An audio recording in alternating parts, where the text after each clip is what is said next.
Olá pessoas, aqui quem fala é o Juquiba e o assunto vai ser sempre terror. Na onda das histórias reais, hoje eu falo de A Casa das Almas Perdidas, o filme que me fez amar terror. Sem enrolação então, vamos aos fatos.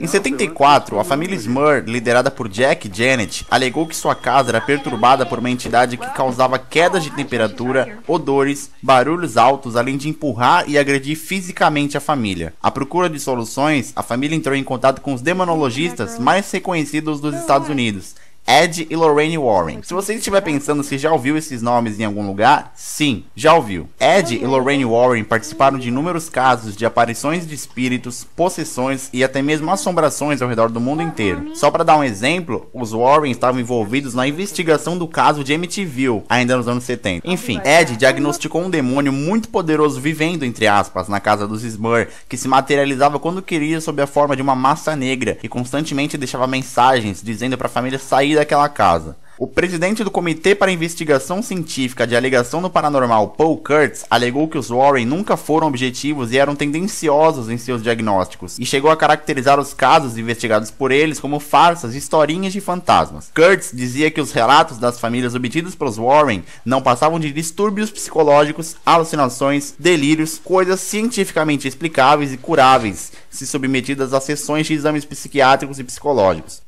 O caso é que o caso passou por inúmeras controvérsias, chegando aos mais avançados níveis de cobertura da imprensa, mas mesmo assim, a casa foi abençoada por vários sacerdotes e futuramente acompanhada por um padre. Todos afirmaram que não presenciaram nenhuma atividade nociva enquanto estiveram ali. Bem, em 86, a família se queixou publicamente do bombardeio que a imprensa impunha a eles. A cobertura era tão forte que um livro chamado The Haunted foi escrito inspirado e baseado no caso Smurr. Depois de intensas orações, as coisas pareciam ter voltado ao normal na casa. Isso ainda em 86. Mas em 87, Janet veio a público dizer que voltou a ouvir e sentir presenças sobrenaturais, o que desencadeou na mudança imediata da família para uma outra cidade na Pensilvânia. A antiga casa ficou à venda e em 88 foi comprada por Deborah Owens. Ela nunca encontrou nada sobrenatural enquanto viveu ali. Até que nos anos 90, os Smurr, junto com os Warren, escreveram um roteiro de longa-metragem baseado em sua própria experiência pessoal. Daí surgiu A Casa das Almas Perdidas, ou The Haunted. Então vamos aos fatos do filme.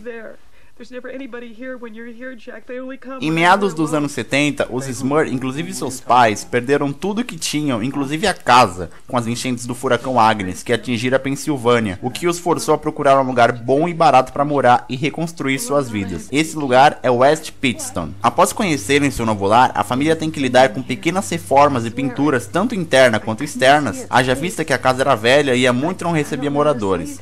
Não demora muito para os primeiros sintomas de estranheza acontecerem, quando o martelo que Jack usava para consertar o encanamento some do seu lado e depois reaparece sem que ninguém tivesse chegado perto, quando a torradeira pega fogo sem ao menos estar ligado à tomada, entre outras coisas. Bom, o início de toda a família em sua nova casa nunca é fácil. A adaptação com a vizinhança, a nova escola das crianças, a igreja que a família devotamente frequentava, nada disso é fácil de lidar quando se está reestabelecendo em um lugar diferente, mas eles superaram todas as desavenças muito bem e se reconstruíram como família.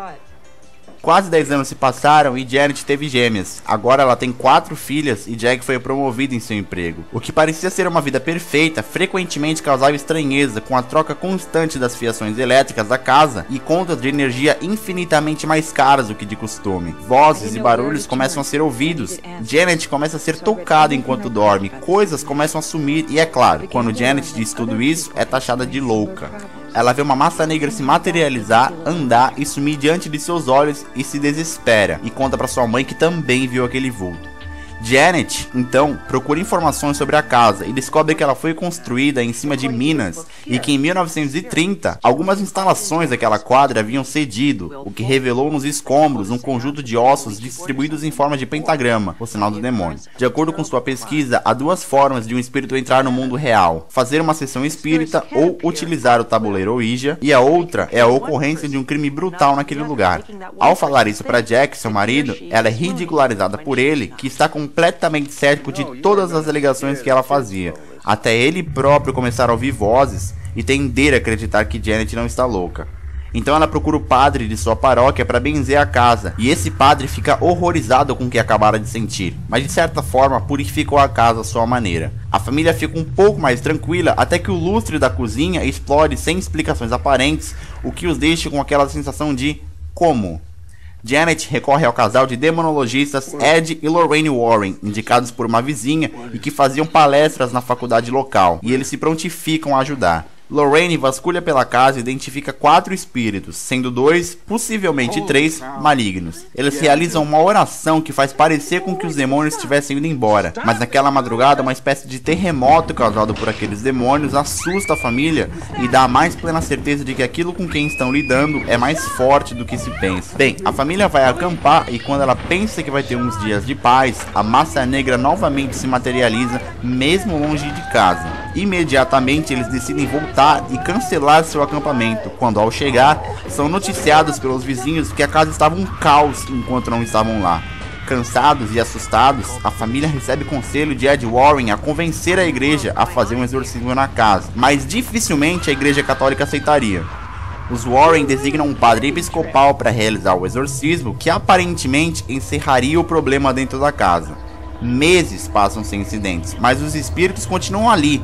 Aquela tentativa de exorcismo fracassado provocou os espíritos, que cessaram as atividades para que tudo parecesse bem, mas voltaram em seguida para reiterar que absolutamente nada os tirariam daquela casa. Janet é arremessada com violência pelas paredes naquela que foi a noite de maior atividade paranormal. A família resolve ir à imprensa, fazer com que a igreja se sinta ridicularizada e assim designe um padre suficientemente capaz de fazer tudo aquilo parar. Uma série de repórteres começa a rodear a vida dos Smurfs, e evidentemente não era isso que eles queriam. Eis que no meio da multidão chega o padre Kent, escolhido pela diocese para acompanhar a família e verificar se os espíritos realmente existiam dentro da casa. É evidente que os espíritos não se manifestaram em todo esse tempo, e o padre Kent então teve que se retirar, o que desesperou Janet. Até que um grupo de oração do Sagrado Coração chega cantando à casa dos Smurfs, distribuindo velas para toda a imprensa e pedindo que os ajudassem a orar. O grupo e a família começam a rezar e isso mobiliza a imprensa do lado de fora, que também se ajoelha e reza. Os espíritos foram embora, pelo menos era isso que queriam que pensassem, mas mesmo assim a família decidiu se mudar novamente em 87. Não por causa dos espíritos, que já não mais se manifestavam, mas sim pela imprensa, que constantemente invadia a privacidade da família. Até que em sua nova casa, mesmo após tal mobilização e oração feita por todos, Janet ouve vozes de alguém que não estava ali. As atividades paranormais continuaram na nova casa e a igreja permitiu um exorcismo em 89. Esse, ao que tudo indica, funcionou. A Casa das Almas Perdidas é um filme de terror psicológico e sobrenatural lançado em 91 e distribuído pela Fox. O filme tem nota 6 no IMDb e é considerado um dos melhores do gênero.